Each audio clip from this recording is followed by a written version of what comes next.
बोलिए श्री सतगुरुदेव महाराज जी की जय, साचे दरबार की जय।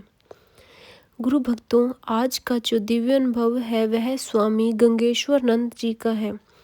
स्वामी जी बताते हैं कि मुझे वह दिन याद है कि जब मैंने गुरु महाराज जी को कई बार फ़ोन किया पर गुरु महाराज जी से बात ही नहीं हो पाई। फिर जब मुझे एक दिन गुरु महाराज जी के कक्ष में जाने का मौका मिला तो मैंने गुरु महाराज जी को प्रणाम करते हुए कहा, महाराज जी, आपका कोई पर्सनल फ़ोन नंबर है तो मुझे दे दीजिए। महाराज जी बोले, हमारा कोई पर्सनल नंबर नहीं है, सुमिरन करके फ़ोन किया करो, बात हो जाया करेगी। फिर गुरु महाराज जी एकदम से थोड़ा कठोर होकर बोले, अभी तो फिर भी बात हो जाती है, लेकिन एक समय आएगा जब कुछ सालों के लिए तुम मुझसे बात ही नहीं कर पाओगे। ऐसा सुनना था कि मुझे लगा कि गुरु महाराज जी मुझसे नाराज हो गए हैं। मैंने गुरु चरणों की सेवा करते हुए पूछा, आप ऐसा क्यों कह रहे हैं महाराज जी? महाराज जी गंभीर स्वर में बोले, क्योंकि हमें कहीं जाना है। मैं तपाक से भोलेपन में बोला, मुझे पता है महाराज जी, आपको कहाँ जाना है? महाराज जी बोले, क्या पता है तुझे? महाराज जी, हमारे देश विदेश में कई आश्रम हैं जहाँ लाखों की तादाद में आपकी संगत है। आप उनके बीच जाकर उन्हें अपने दर्शनों से निहाल कर देना चाहते हैं ना? महाराज जी बोले, नहीं, मैं वहाँ नहीं, कहीं और जाना है। महाराज जी, आप कहीं भी जाइए पर हमसे बात जरूर करते रहना। महाराज जी, वहाँ पर जाने के बाद मैं तुमसे और तुम मुझे फ़ोन पर कभी बात नहीं कर पाओगे। फिर गुरु महाराज जी गंभीर वाणी में कुछ गहरे शब्द बोले, जब मैं उस स्थान पर जाऊंगा तब इस मिशन में बहुत हलचल मचेगी, पर तुम घबराना और डगमगाना नहीं, डटकर सेवा और प्रचार करते रहना। यदि उस समय तुम्हें हमारा मार्गदर्शन चाहिए तो तुम साधना, सुमिरन और प्रार्थना करना। महाराज जी, फिर आप कब आओगे? महाराज जी बोले, मैं स्वेच्छा से ही आऊँगा और स्वेच्छा से ही आऊँगा। आज मुझे महाराज जी के वे शब्द याद आते हैं। आज वही दौर चल रहा है जब हम किसी भी भौतिक माध्यम के द्वारा गुरु महाराज जी से बात नहीं कर पा रहे हैं। हर एक चीज़ वैसे ही घट रही है जैसे गुरु महाराज जी ने कहा था। तो फिर अंतिम शब्दों पर ही गौर करें जो महाराज जी ने मुझसे कहा कि मैं स्व इच्छा से ही जाऊंगा और स्व इच्छा से ही आऊँगा, यानी महाराज जी जाएंगे और आएंगे भी। अगला जो अनुभव है वह स्वामी ऋषिकेशानंद जी का है। वह बताते हैं कि ब्रह्मनिष्ठ महापुरुष जब भी लीला करते हैं तो वह सामान्य बुद्धि से समझ आने वाला विषय नहीं होता। जैसे भगवान श्री राम का सीता हरण के पर विलाप करना और सती का संयम रखना, श्री राम का नागपाश में बंधना और गरुड़ का भ्रमित होना, दोनों पात्र दुविधाग्रस्त होकर सोच बैठे कि राम इंसान नहीं है। वहीं पर कुछ ऐसे भक्त चरित्र भी थे जिन्हें यह नहीं पता था कि सीता हरण कैसे हुआ, किसने किया, सीता जी कब वापस मिलेंगी, कहाँ से मिलेंगी और कैसे मिलेंगी, रावण युद्ध में क्या घटेगा, कौन मरेगा, कौन बचेगा, श्री राम नागपाश से कैसे और कब मुक्त होंगे। इन प्रश्नों में एक का भी उत्तर वे नहीं जानते थे। यह सब ना जानते हुए भी वे भली भांति जानते थे कि राम साक्षात परमेश्वर है, सृष्टि के प्रतिपालक हैं।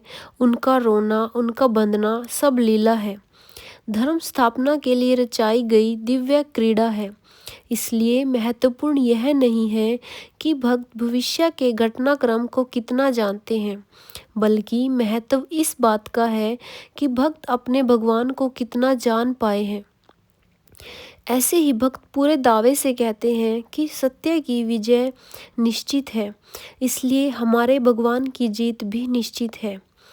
इसी तरफ जब मैं गुरुदेव श्री आशुतोष महाराज जी की स्तंभ से जोड़ता हूँ तो जैसे लाखों साधक जिन्होंने ब्रह्म ज्ञान की दीक्षा लेकर ईश्वर का साक्षात दर्शन किया है, भली भांति यह जानते हैं कि गुरु महाराज जी इस युग के पूर्ण सतगुरु हैं। समाधि में जाना उनकी दिव्य लीला मात्र है। विश्व शांति व नवयुग की स्थापना के लिए यह अलौकिक लीला की गई है। जब लीला पूर्ण होने की घड़ी आएगी तो वे अपने आप को समाधि से उठा लेंगे। नवयुग के विजय बहुत जल्द ही आएगी और यह निश्चय है। यही गुरु चरणों की सच्ची प्रीति है। इस श्रृंखला का जो अगला अनुभव है वह है साध्वी शैला भारती जी का। वह बताती हैं कि सन 1990 में ब्रिटिश वैज्ञानिक फ्रांस के एक मेले में गए। वहाँ एक प्रतियोगिता का आयोजन किया गया था। प्रतियोगियों को प्रदर्शित किए गए एक हट्टे कट्टे मोटे बैल के भार का अनुमान लगाना था और इस प्रतिस्पर्धा में 800 लोगों ने भाग लिया, जो भी विभिन्न वर्ग, विभिन्न व्यवसाय तथा विभिन्न स्तर के थे। इन सभी ने अपने हिसाब से बैल का वजन एक पर्चे पर लिखकर आयोजक को दे दिया। गिल्टन का मानना था कि अधिकतर लोग सही वजन का अंदाजा नहीं लगा पाए। अपने इस मत को जांचने के लिए उन्होंने आयोजकों से जमा किए गए पर्चे ले लिए और फिर सभी लोगों के अनुमान औसत निकाला। गेलट के नतीजे चुकाने वाले थे। बैल के भार का औसत अनुसार 119 पाउंड निकला था, जबकि बैल का वास्तविक वजन 1198 पाउंड था। मतलब कि अधिकतर लोगों ने बैल के वजन का अंदाजा सही लगाया था। ठीक इसी प्रकार गुरु महाराज जी के समाधि में जाने के बाद विश्व भर के लाखों अन्याय से उनसे लोगों से उनका मत पूछा गया। गुरु महाराज जी के शिष्य हर वर्ग, स्तर, व्यवसाय, आयु के थे। जब इनकी धारणाओं का औसतन परिणाम निकाला गया तो वह था कि गुरु महाराज जी समाधि में हैं और वे पुनः अपनी देह में लौटेंगे। कहने का तात्पर्य है कि किसी समूह का औसतन मत, वह निर्णय अकेले व्यक्ति के मत से अधिक विश्वसनीय होता है। संस्थान का यह विश्वास है कि गुरु महाराज जी समाधि से लौटकर आएंगे ही आएंगे और उनके लाखों शिष्यों का संगठन मत है। इसलिए संदेह व शंका का सवाल ही नहीं उठता। गुरु प्यारे साधकों, एक सच्चा साधक अपने गुरु के हर एक वाक्य को निष्ठा से निभाता है। ग्रंथों के अंदर कहा गया है कि गुरुर ब्रह्मा गुरुर विष्णु गुरुर देवो महेश्वरा गुरुर साक्षात परम ब्रह्मा तस्मै श्री गुरुवे नमः। ध्यान मूलम गुरुर मूर्ति, पूजा मूलम गुरुर पदम, मंत्र मूलम गुरुर वाक्यम, मोक्ष मूलम गुरुर कृपा। कि गुरु के वाक्य होते हैं जो मंत्रों के समान होते हैं। गुरु महाराज जी ने बहुत बार अपने प्रवचनों के माध्यम से कहा है कि वह विश्व के अंदर शांति लेकर आएंगे। अगर उन्होंने कहा है तो गुरु के वाक्य मंत्रों की बात यह है कि वह सत्य सिद्ध होकर ही रहेंगे, क्योंकि गुरु वचन पलटे नहीं, पलट जाए ब्रह्मांड। गुरु के वचनों को पलटना इतना सहज नहीं है।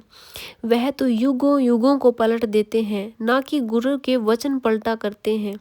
बस हमें चाहिए कि हम श्रद्धा से गुरु वचनों पर विश्वास करें, उनके श्री चरणों में अपना विश्वास बनाए रखें, गुरु महाराज जी के प्रति अपना समर्पण सदैव रखें और डटकर साधना करते रहें, क्योंकि गुरु महाराज जी ने तो एक दिन अवश्य आना ही है।